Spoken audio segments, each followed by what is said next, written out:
Very interesting. The truth is, we took him prisoner and kept him for the night at the secret island. Do you realize what you're saying? You have to believe me, I never intended for that to happen. And I'm sure the detective did not intend it either. Do you think? But there was nothing else I could do. See, nothing else. This was the first crime for the couple. He was at the end of his wits. I have told you before, Papino, that is not the way to describe a criminal mastermind. What about this hideout of yours? An old empty house behind the park on Lime Street. We rented the place for 2 days. It was an inspired idea by the couple here. An impulsive idea, I would say. No, not impulsive, inspired, couple? What am I supposed to say to that, Papino? And it was in the house described that you can find Inspector Gregson, was it? Oui. But you have to remember, I was under the impression that he was a pretender, not a real inspector. That doesn't quite add up, though. If you didn't think the man was a real inspector, there would have been no reason to take him prisoner, would there? No, you're right, but we couldn't be completely certain. Even though I didn't think he was a real detective, I was too scared to let him go that day, just in case. Too scared? Why? Because why had he come to the park? We didn't know. There was a chance that he had seen through my plan. And if that was the case, he would go straight to the police station to blow the whistle on us. Even if he was just feigning to be an inspector, he was up to no good, huh? Without a doubt. I think most people would agree that it's you two who were up to no good. Well, see, you may be right. Capo. The point is, we were not able to escape from England immediately. That is why we had no choice but to take the man prisoner. What I don't understand is, why the inspector felt the need to show you his identification in the first place. See, I ask myself the same question.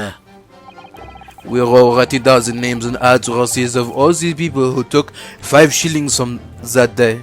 We took 5 shillings from that day. I have forgotten what name he said, but the address, it startled me.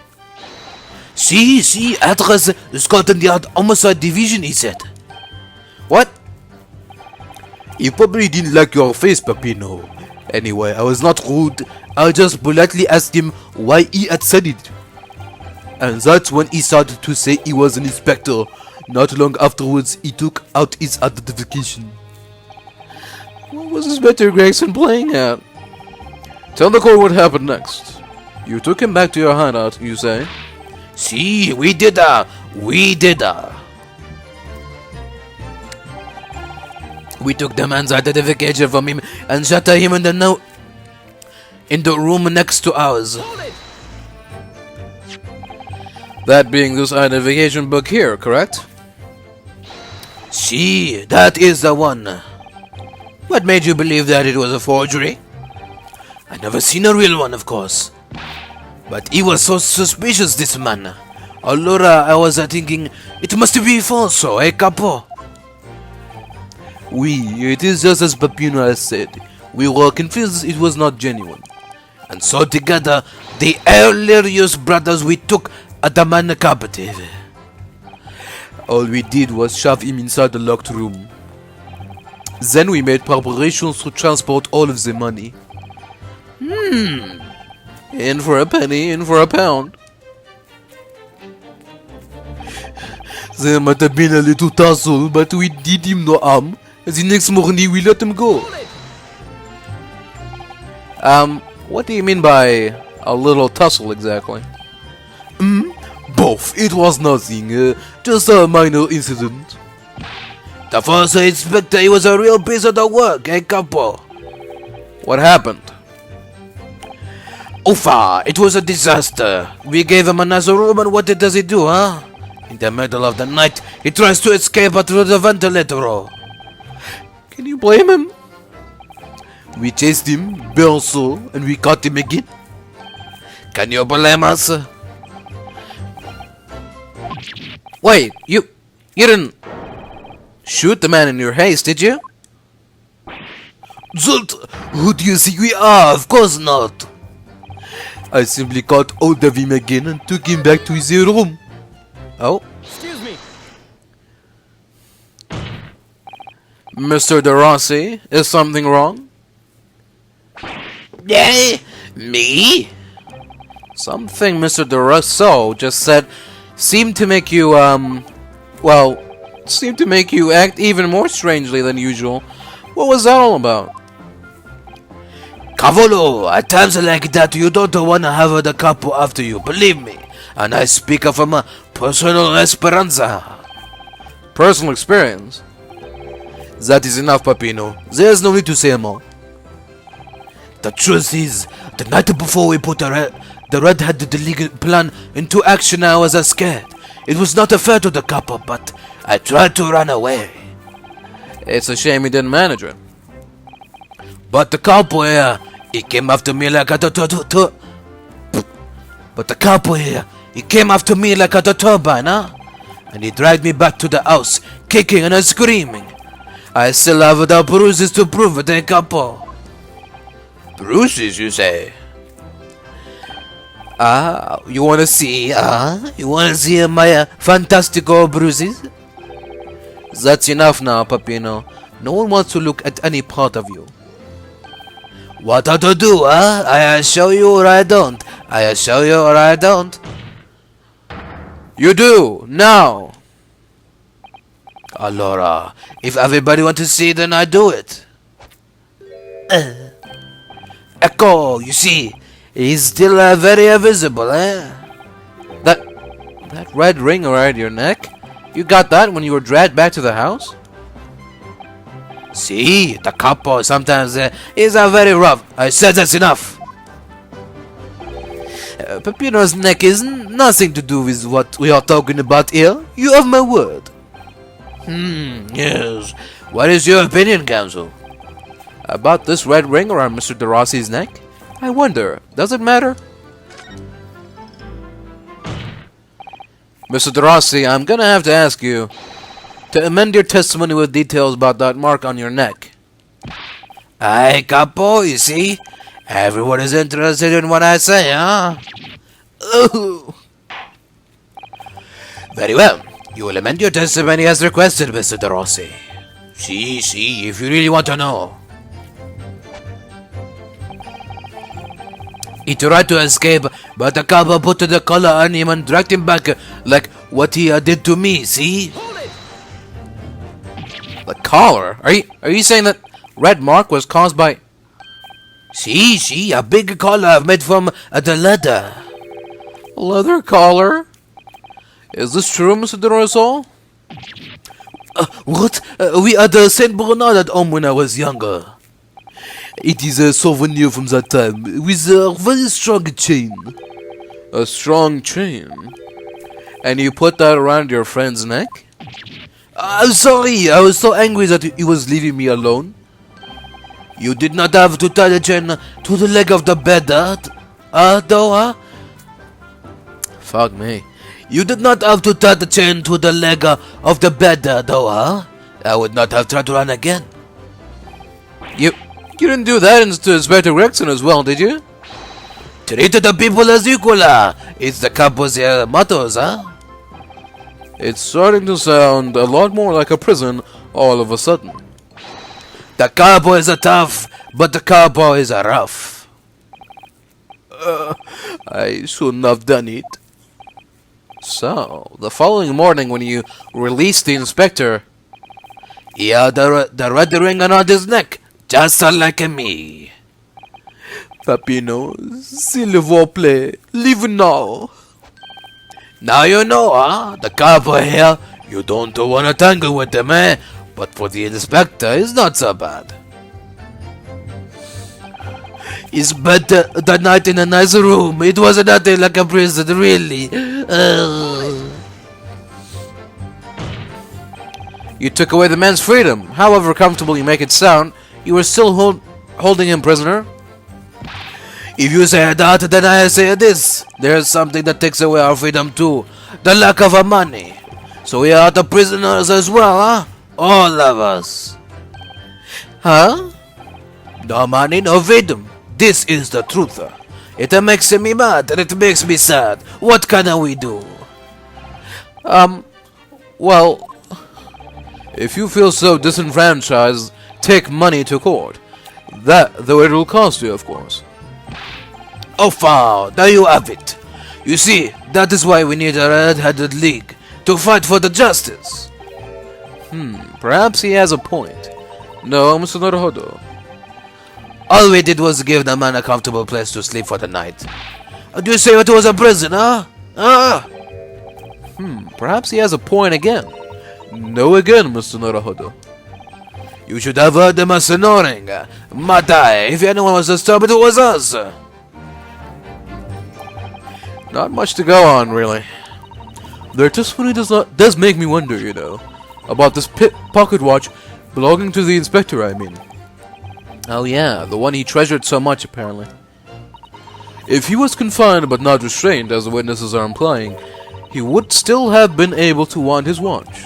That's very true, yes. So did Inspector Gregson actually die while he was being held captive by these redheads? In which case, is it possible that these two young men are responsible for Inspector Gregson's... To be honest, I find that hard to believe. Perhaps we should try to find out exactly what happened. Very wise, Mr. Naruhodo, yes.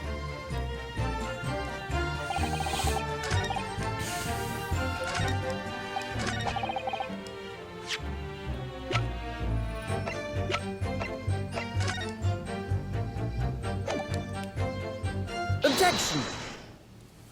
There we go. So the day before his body was discovered, Inspector Gregson was taken prisoner while working incognito. No, it was not like that. It was hardly a prison. It was an invitation to stay. It was only... However you describe it, there's one glaring inconsistency that remains. What inconsistency is this, Castle? I would ask the court to look closely at this photograph of the victim, Inspector Gregson. You will see that there is no red ring visible around his neck. Eh? But that makes no sense. It was me who took the collar of the man in the morning. And I saw the red bruises on his neck, just like I have. Given that the mark is still clearly visible on this witness's neck, we'd expect to see bruising on the victim who was put in the collar more recently than Mr. DeRossi. Indeed, that is most peculiar. But what we tell you, huh? We say this from the beginning, many a times. Oui, Papino is right. The man in the photograph is someone different to the man we held captive that night.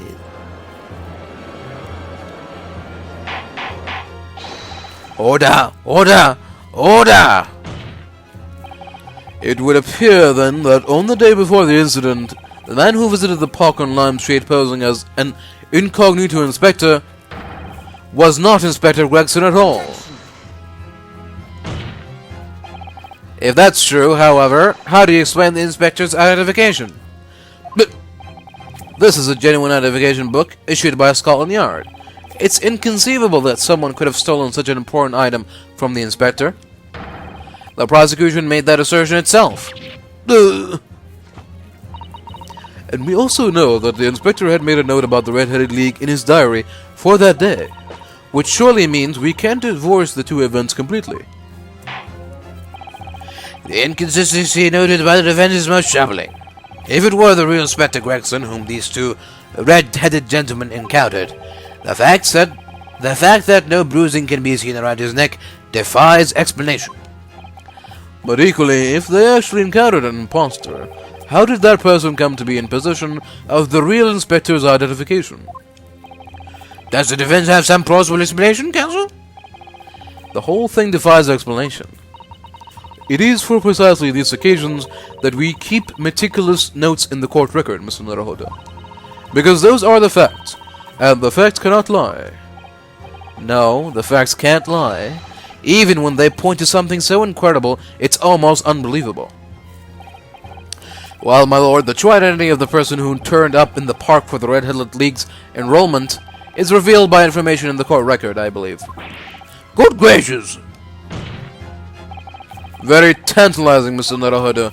So why don't you help us all to see whatever truth it is that you have apparently seen? Who exactly was this inspector that appeared before Mr. Durosso and Mr. Durossi?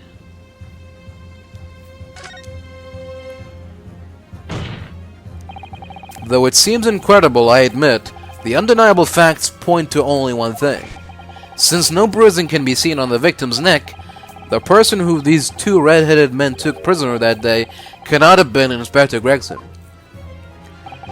In other words, your whole argument up to now has been a waste of time. On the contrary, I haven't finished. What? There's no bruising on the victim's neck, so the question immediately posed next is, who exactly was this man in the park on Lime Street found to be carrying Inspector Gregson's identification? See, that's alright. We tell the same story every time. Whoever this man was, the capo dragged him from the pillar to the post with the dog collar. Mon Dieu, Peppino, I was not so harsh as you say, huh? So who was the first inspector, huh? Who was he?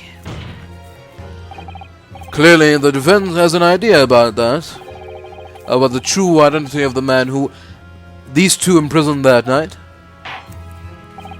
I must ask the counsel for the defense to elaborate post haste. Who did the witnesses encounter in the park posing as Inspector Gregson? Take that! Goodness me! Isn't that... One of the witnesses who was in the stand this very courtroom earlier today. A nameless man whose only occupation appears to be peddling hearsay to passers-by. Objection! What on earth would a street seller be doing with a police inspector's identification papers? Witnesses, is this the man or not? What has happened to his lip? See, this man is not for the Red-Headed League, eh? He's looking for the Twisted Lip League, no? Perhaps rather than making such a rash claim next time, you should bite your lip instead. It seems improbable, yes, but one undeniable fact remains. During his testimony earlier, I noted something around the man's neck. A red ring of bruising. Eh? What? The defense demands that Mr. Gossip be brought back to the stand. Whew. Order! Order! Bailiff, bring the aforementioned witness back into the courtroom. Immediately!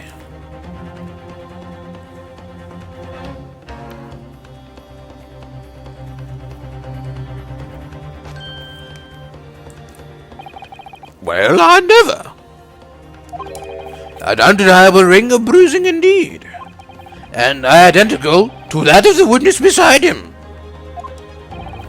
Now what's going on there, eh? Oh, I've always had this, me. It's a birthmark, isn't it? a birthmark, you say? I assume the reason you have been recalled to the stand has been explained to you? Some about an inspector again. But I'm telling you, you've got it all wrong as usual. You're denying all knowledge of it? Well, of course I am. Are you trying to kill me with all this nonsense, eh? Well, at least you'll have more stories to peddle back on Fresno Street, won't you? Now, we're going to need you to testify again. And you, Mr. De Rossa and Mr. De Rossi, I'm sure you'll cooperate, won't you? Do we have any choice? We are in the bigger trouble, eh, couple? That's quite enough dilatory chatter. Proceed with the testimony.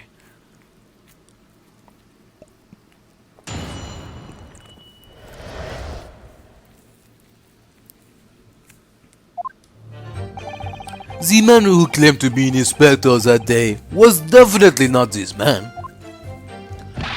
Is it right, see? You think we would ever get these grand lips, huh? I've never lived Fresno Street, alright? I've no interest in any red-headed league. I'm all alone in the world, me. I've no kinfolk or nothing. Why would I be involved in something like that? Just look at me, eh? Doesn't look like I could carry off a disguise with a face like this.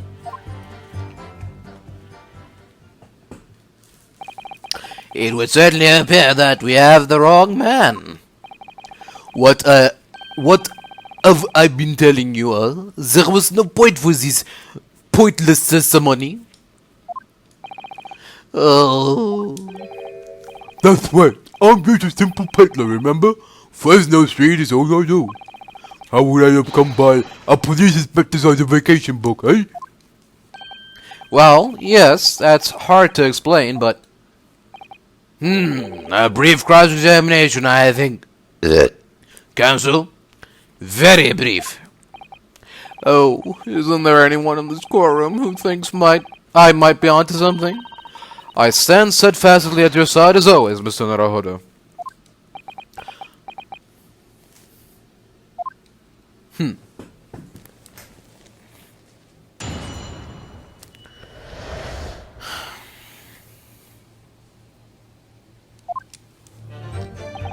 The man who claimed to be an inspector that day was definitely not this man.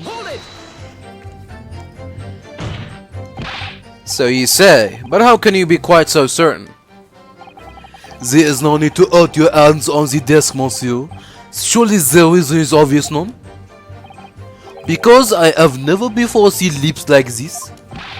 Nevertheless, there's a clean red mark around Mr. Gossip's neck.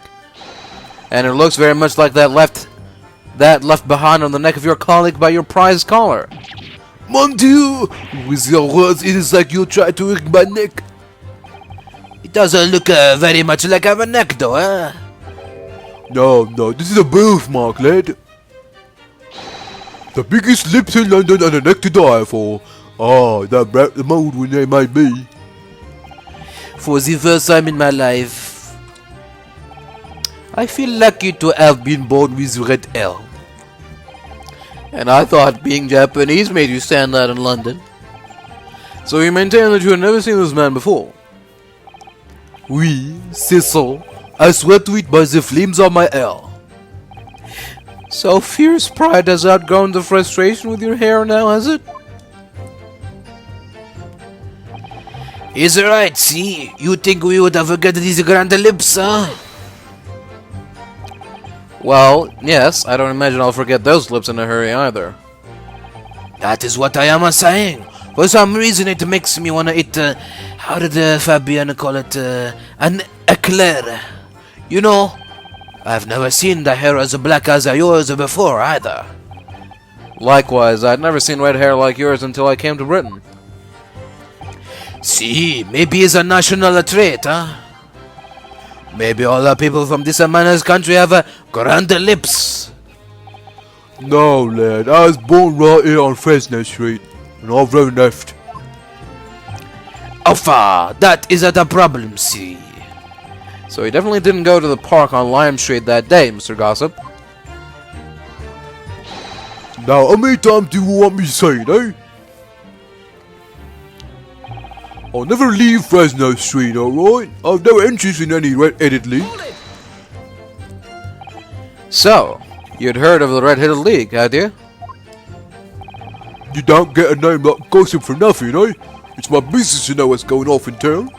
I sold that tasty tidbit to a fair few redheads that came past me. Just between us, I even got sandwiched to cough up for it. Well, he does have a very red nose, if that counts. Who knows? But as you can see, my own hair has not got any red in it. And in any case, Fresno Street's my perch. You won't catch me soldering off to some other part of town. No sir, not likely. Excuse me. Mr. de Rousseau? Oui, can I help you? Did Mr. Gossip's word just now lead you to remember something relevant, perhaps? It was the other day when I was looking for a place near the park, a small house or something. To be the headquarters of your red-headed league, yes. I visited an housing agent on Lime Street and there I saw him. This man was paying money to the agent. What? Mr. Gossip? With a housing agent? Oui. He had some kind of contract in his hand and they were clearly discussing terms. But no, you're mistaken, chum. I've never let Fresno see me, like I said before. You're mistaking me for someone else. Someone with the same face. No, the cop is right. I remember it too. He was paying the man with the banknotes. With notes? Like I said, that wasn't me. I was curious why this man with the dirty clothes had so much money. So I looked at the name on the papers. And what name was written? Mr. Gossip? No, this man, he lies. He tells you that he has no name. But in fact, his name is Hugh Bone, huh? He's better than Mr. Gossip, I think, see? No!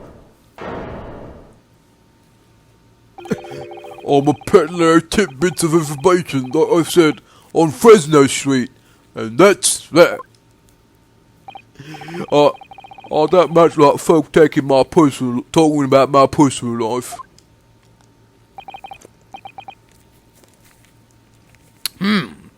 Indeed. And it is not the intention of the court to invade the privacy of witnesses. Very well, I should respect your wishes, sir. The aforementioned name shall be redacted from all court records of this trial, assuming no objection. I am sorry, my lord, but the defense does object. Because the name just mentioned has a very deep significance to this case. Good gracious! Do you similarly object, Prosecutor Astogi? As it happens, my lord, that particular name has already been mentioned during today's proceedings. Well, I never. In what capacity? Hugh Boone, the name of the leaseholder of the room. Let me put this very simply. The victim's body was discovered in your rented room.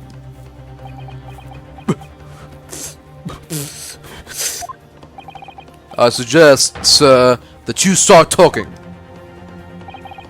Well, alright. I suppose that might be the case.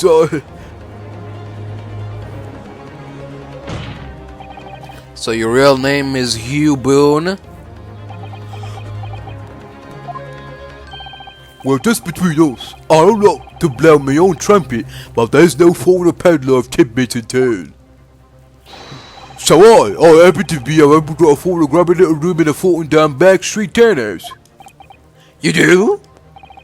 And once every 6 months, I'll go and pay the rent to the agent on Lime Street. I remember now. There were 2 vulgar redheads in there last time. Aye, if either of us is a vulgar, is it not me? Think again, Peppino.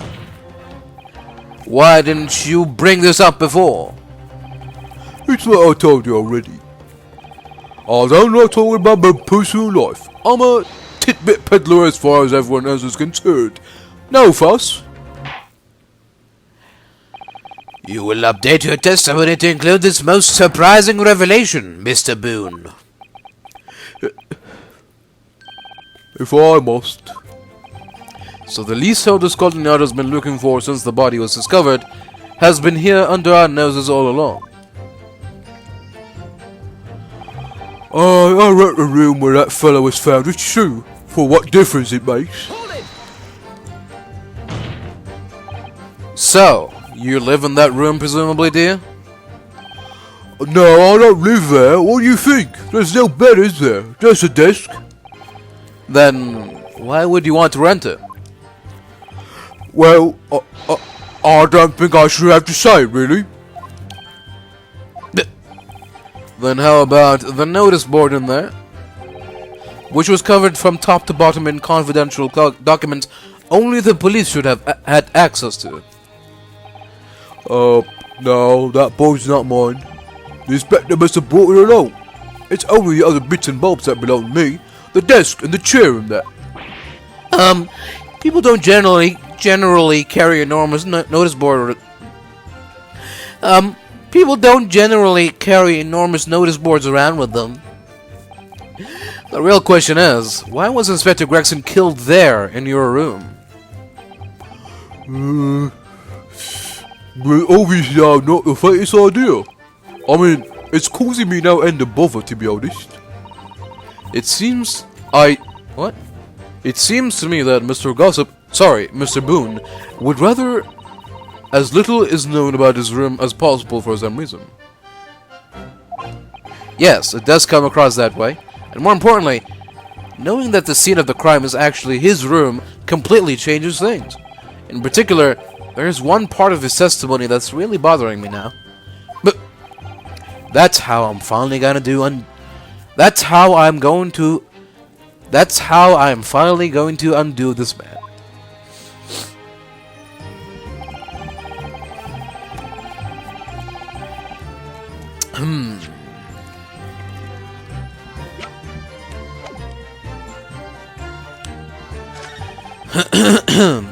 Let's see. I'm all alone in the world, me. I've no kinfolk or nothing. Why would I be involved in something like that?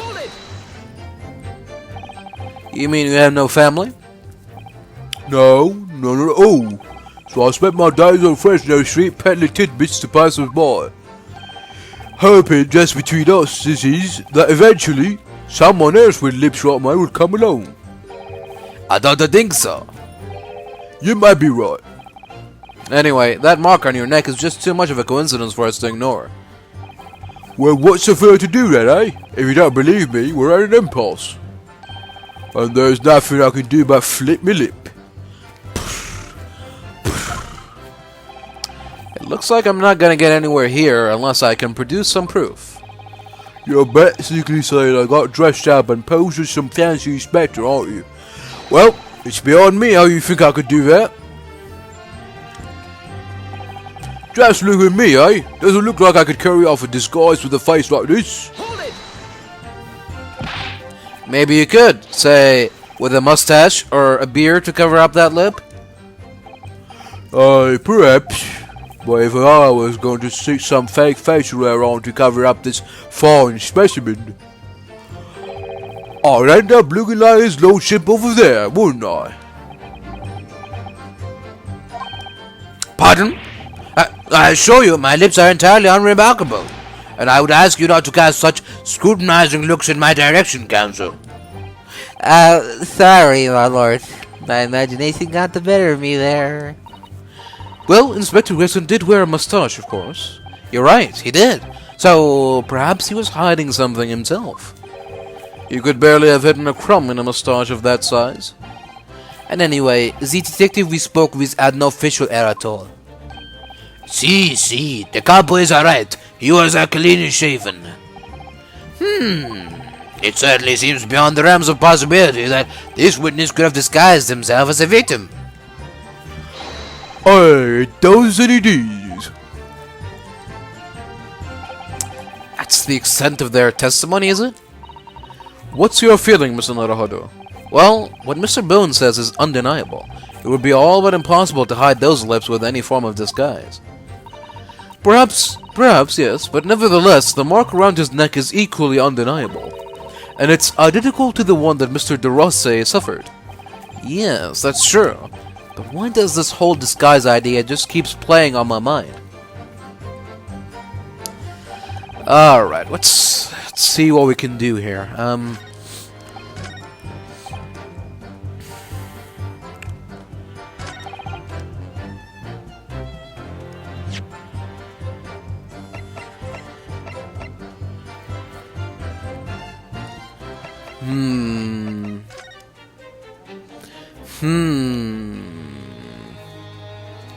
I've got a suspicion here.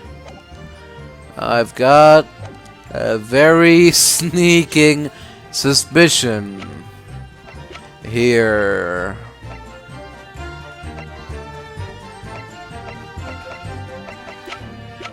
But do I present it on this statement or the one before it?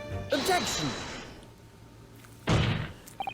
If you have no kinfolk, as you put it, then explain why it is that among the sparse furnishings we found this photograph in the room. I presume, as you've been renting the room, that this photograph belongs to you, does it not? Well, Mr. Boone, drop the pretense and tell the court exactly who you really are. I don't know what you mean. I'm a peddler. I'll keep telling you so. You really don't need to bother with me. Please, just leave it alone. As the man says, leave it alone. Whatever the truth is about this man's life, it has no bearing on this case. Because it's simply not possible that he impersonated Inspector Gregson. How can he be so sure? Just look at the man. No amount of disguise could ever hide those unmissable features. But what if we were to look at this the other way around? What do you mean? Yes, Counsel, what do you mean? Well, there's no denying that Mr. Boone's lip is very prominent indeed. But consider the possibility that his prominent lip is itself part of an elaborate disguise. Then hiding that prominent feature, in other words, revealing his true face, would make an utterly impenetrable disguise. Wouldn't you agree, Mr. Hugh Boone? Good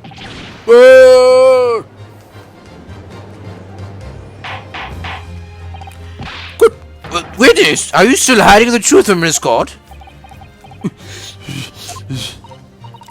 If that's a disguise, then underneath it, his true identity must be... Yes, that's right.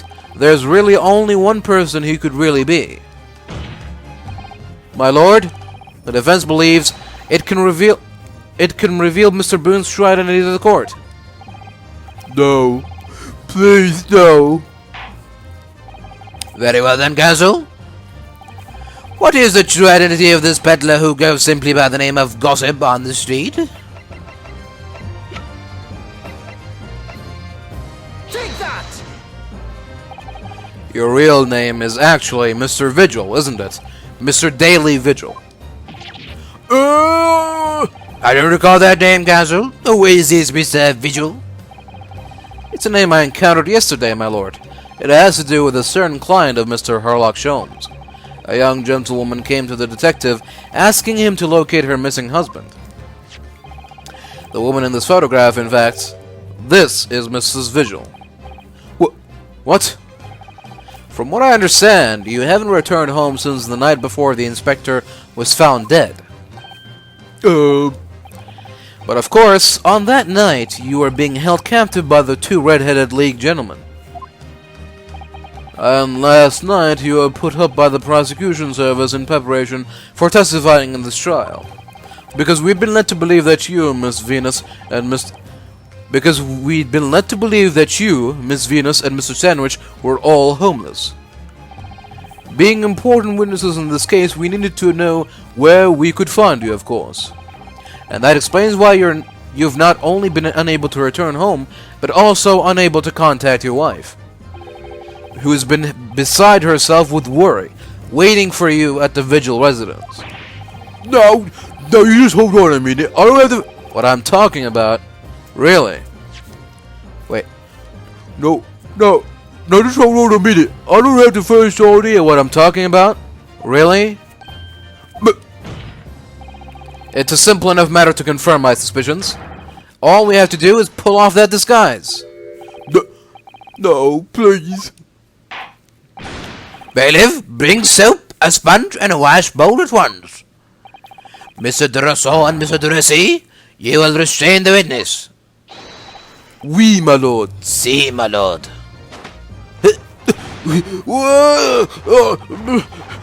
No, stop. Get off, please. Don't.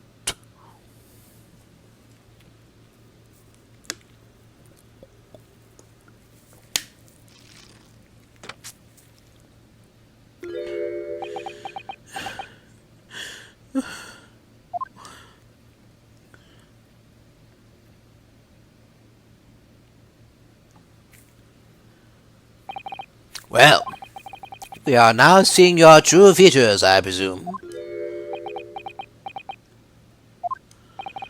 Lift your head, sir, so the court can see your face.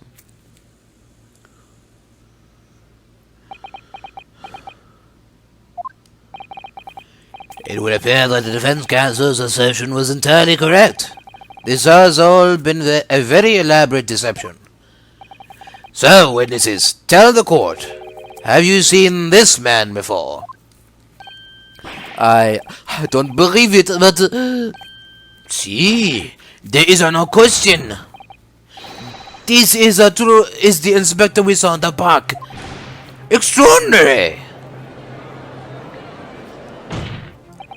On the day of the Red-Headed League enrollment, the man claiming to be Inspector Gregson who appeared before Mr. Rousseau and Mr. Rosset in the park was you, disguised as the inspector. Or rather, was you posing as the inspector in no disguise at all.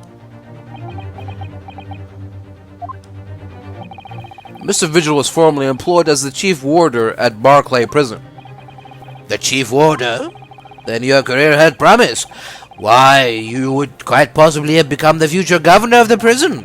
What on earth have you been doing peddling tittle-tattle on Fresno Street? Well, it's been 10 years since Mr. Vigil worked at the prison. 10 years?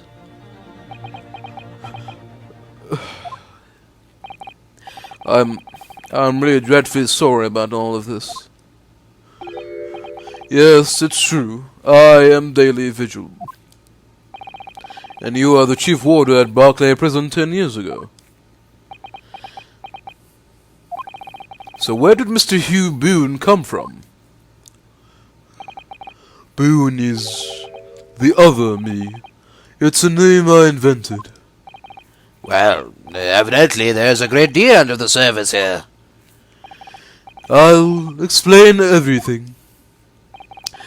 I'll tell you just how wretched my life has become.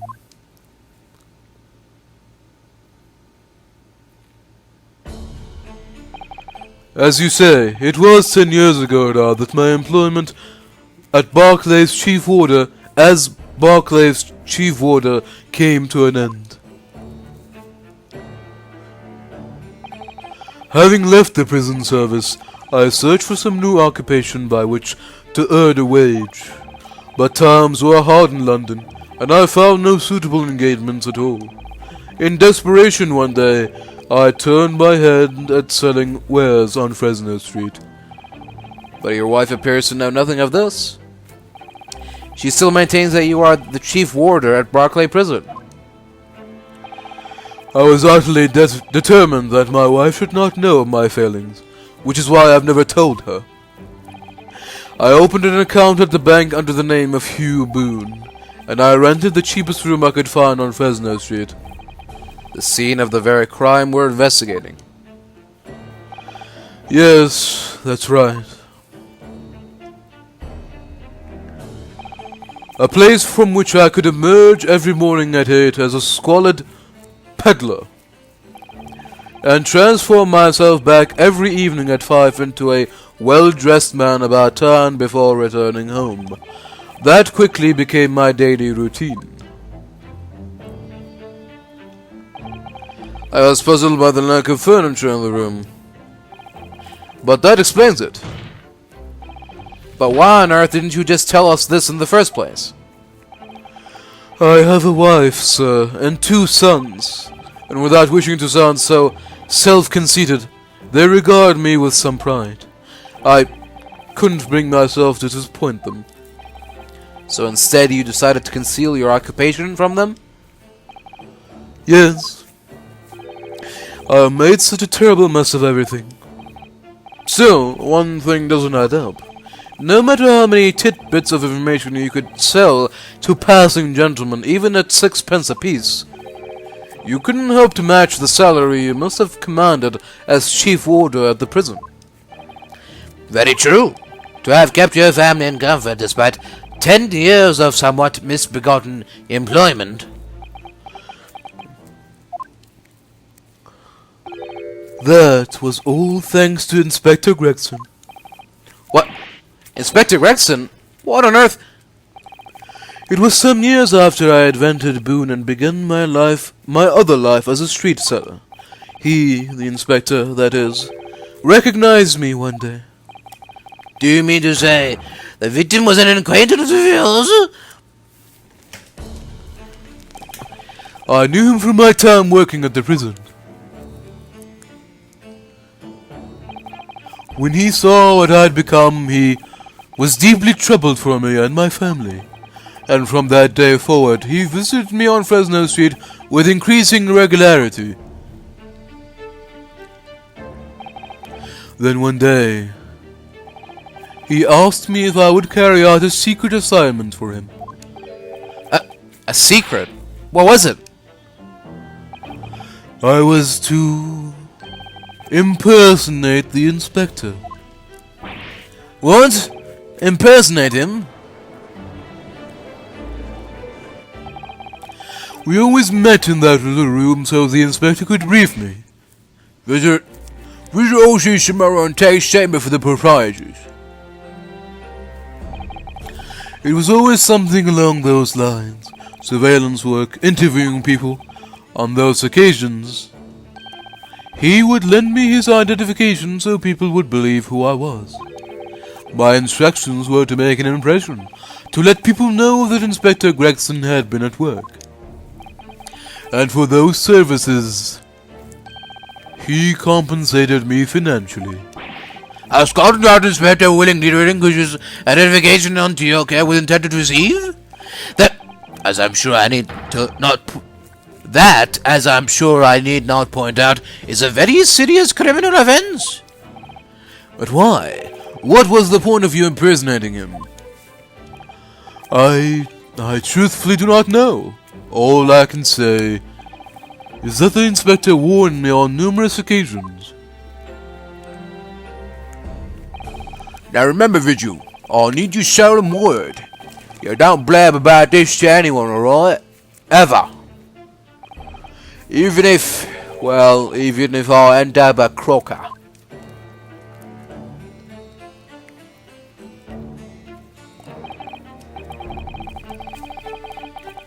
In time, he started to bring papers with him to the room as well. It became something of a second office for him. So, in fact, a person who declared himself to be Inspector Gregson at the park on Lime Street was really... Yes, it was me, acting on the inspector's orders. As usual, I removed my Boone disguise, and then went as instructed to the park, armed with the inspector's identification book. It never occurred to me that the bruise on my neck might give me away.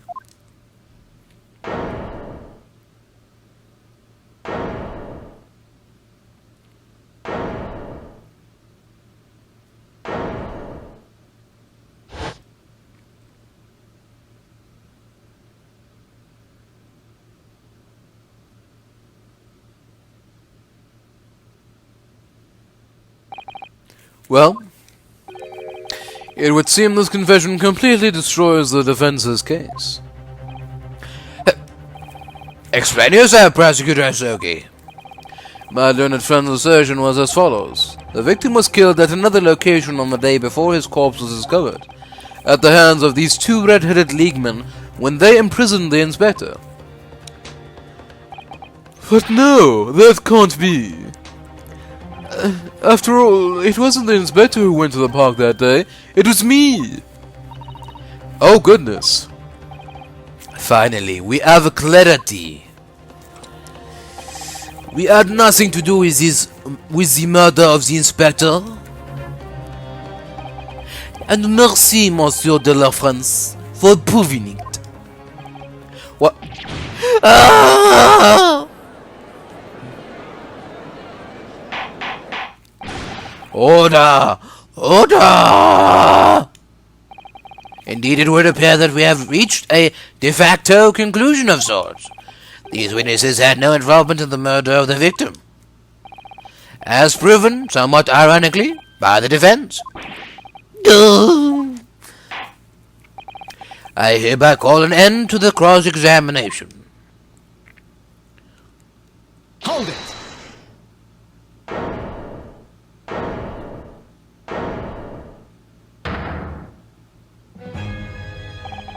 Pardon me, my lord, but with your permission, I would like to pose one further question to the witness.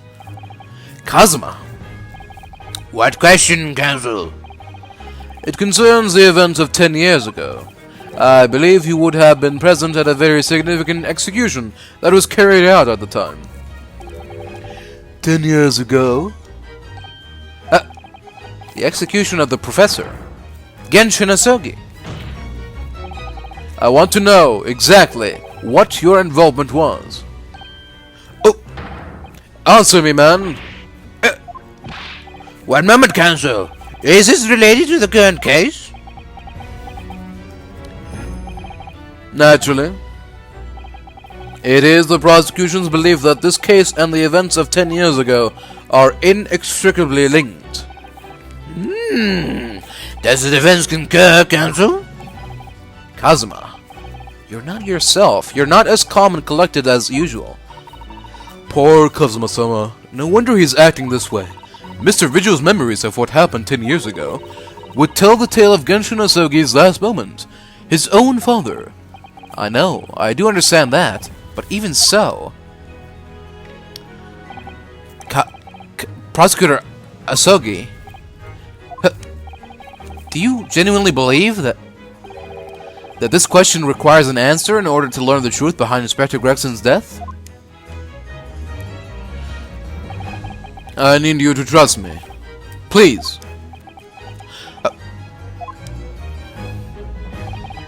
Very well. Then the defense has no objection. I see. In that case, you will answer the question, witness. The truth is, I remember very little of that time. You have forgotten? I'm sorry to say, yes. As I said, I resigned from my role at the prison 10 years ago. But for some peculiar reason, my memory of the events leading up to that moment is extremely hazy. Does that not strike you as strange, Mr. Naruhodo?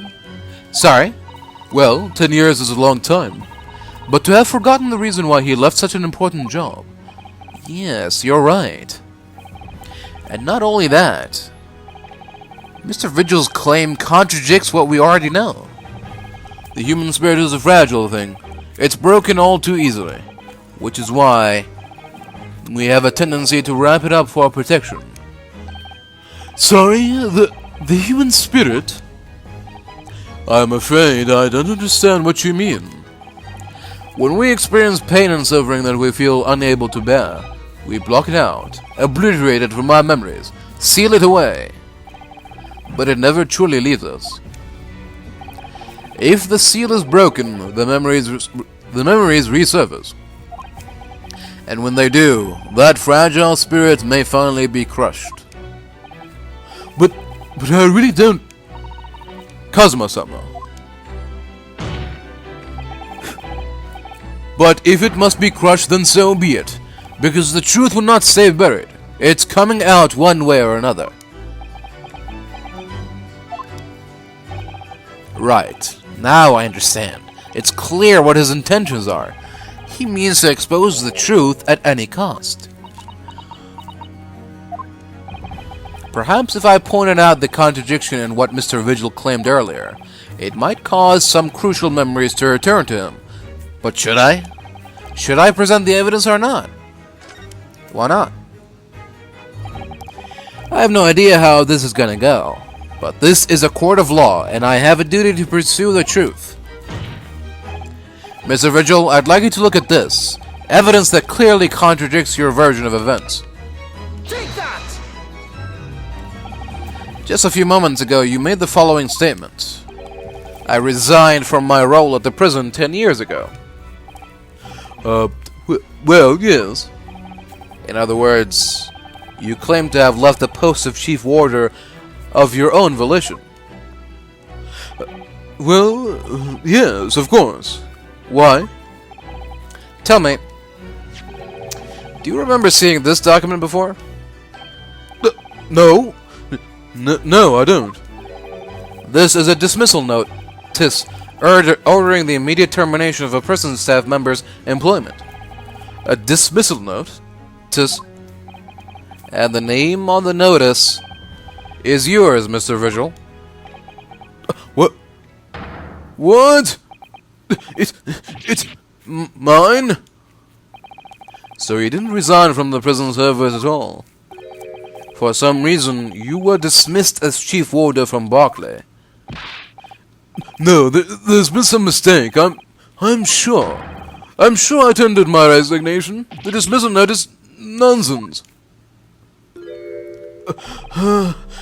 Isn't it? If you were forcibly dismissed, there must have been good reason. Clearly, you did something. Mr. Vigil, it's time to break the seal and have you remember.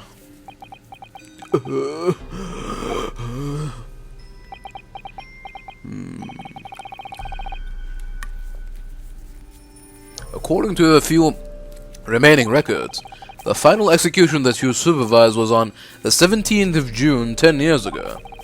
And on that day, something very serious took place at Barclay Prison. The 17th of June? Was that the professor's execution? Professor.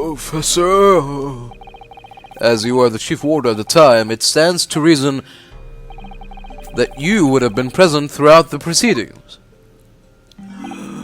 It does sound familiar. And yet, that execution never took place. The convict, ostensibly executed earlier that day, later re-emerged from his grave. The convict came back to life? In the cemetery in the middle of the night, there was a witness. However, the witness claims that a moment after he saw the convict clambering out of his grave, a gunshot rang out from over his shoulder, and the bullet pierced the professor's chest, killing him instantly.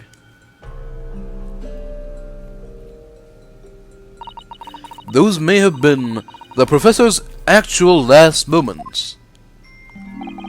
Yes. Seeing as you were in charge of overseeing executions at the time, you must know the truth about what really happened. It's in your head, somewhere deep down.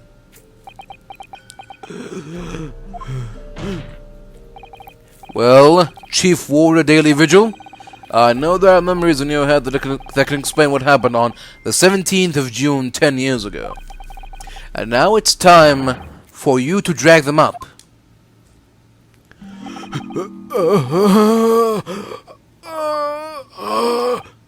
Mr. Vigil?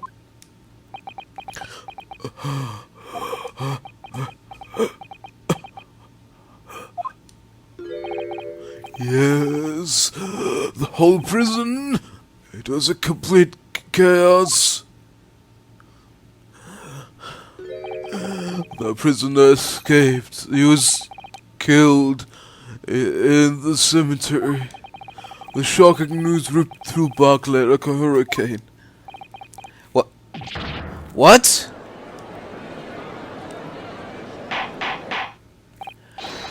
Order! Do you mean to say, Mr. Vigil, that your memories of the time have returned? My head, it's like some floodgates have opened. The images, the screams. Oh, my goodness. The papers. There were reports, articles about a man who'd seen a ghost. Yes, Enoch Drebber. But surely those reports were exaggerated. There were chasers at the scene.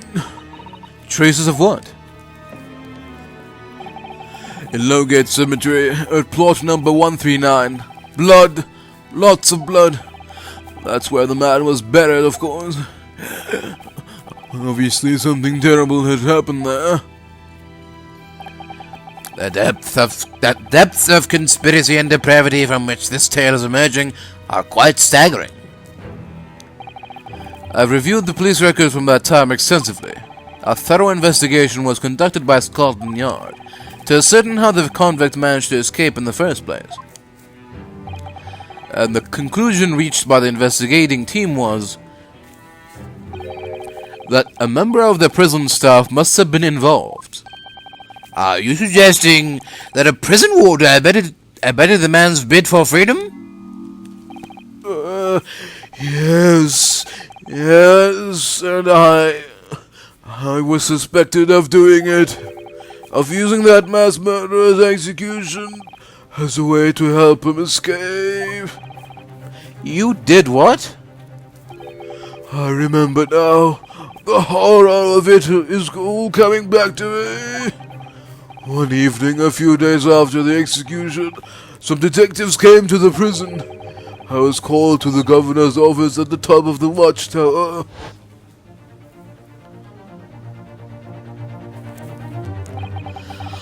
I'm sorry, Daly. This is a serious business, but I can't help you now. As chief warder, you're responsible for overseeing the execution of Fora. Well, it seems the fellas at Scotland Yard want to have a few wee words with you about it. You'd better pack your things, laddie. You're to attend in person. As soon as he told me that, my mind just went completely blank. And the next thing I knew, the professor, the most hated killer in our country's history. And I let him escape. I'm finished. My life is over.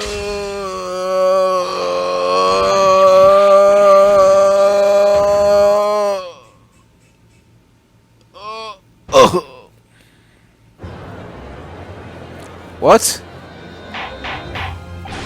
Order! Order! Bailiff, fetch a doctor at once.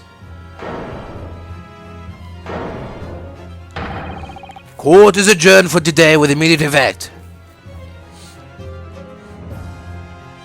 So, with Mr. Vigil's collapse, proceedings came to an abrupt end for the day. Once again overshadowed by the legacy of that notorious killer, appearing like a cursed ghost ship on a foggy ocean. Lord Van Zeeks, Mr. Vigil, Kazuma, and Gregson. All of them bound by invisible chains anchored to the same wreckage in the murky depths of the past.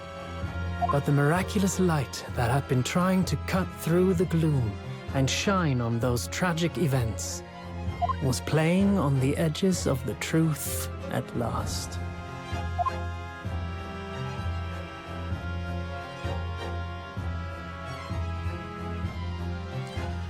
To be continued.